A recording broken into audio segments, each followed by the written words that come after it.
पर बेवफा नहीं। वह अपने परिवार से टूटकर प्यार करता था।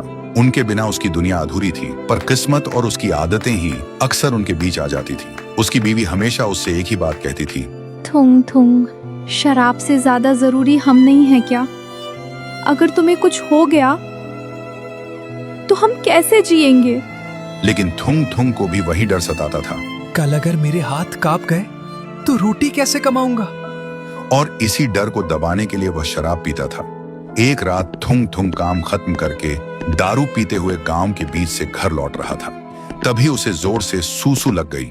वह जल्दी से रास्ते के किनारे एक पेड़ के पीछे खड़ा होकर हल्का होने लगा। तभी अंधेरे में से एक अजीब सी आवाज सुनाई दी। थुंग थुंग का सूसू वहीं रुक गया। वह घबराकर इधर उधर देखने लगा। तभी उसकी नजर एक कुएं पर पड़ी।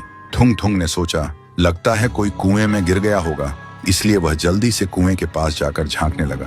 कुएं के अंदर बस अंधेरा था। फिर धीरे धीरे पानी साफ हुआ और उसने देखा उसका बेटा बड़ा हो चुका है। हाथ में हथौड़ा है, लेकिन आंखों में नफरत।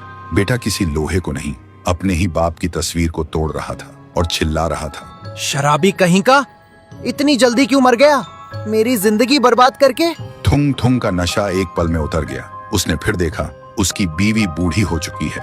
बीमारी ने उसे कमजोर कर दिया है और हर सांस के साथ बस थुंग थुंग का नाम ले रही है। ये देखते ही थुंग थुंग चीख पड़ा, यह झूठ है। तभी कुएं के अंदर से आवाज आई, ये भविष्य नहीं, ये तेरी आदतों का हिसाब है। सुनते ही थुंग थुंग चीख पड़ा, नहीं, ये नहीं हो सकता। और उस दिन के बाद थुंग थुंग ने शराब को कभी हाथ नहीं लगाया। साल बीत गए, बेटा बड़ा हुआ और गांव का सबसे ईमानदार लोहार बना। फिर एक दिन बेटे ने पूछा, बाबा, आप एक रात में कैसे बदल गए? थुंग थुंग ने बस इतना कहा, बेटा, उस रात मैंने अपनी मौत देखी थी और उससे भी बड़ा तुम्हारी नफरत। तो दोस्तों, भविष्य किसी कुएं में नहीं होता, वह हमारी आदतों और सोच में होता है। और जब तक वक्त है उसे बदला जा सकता है।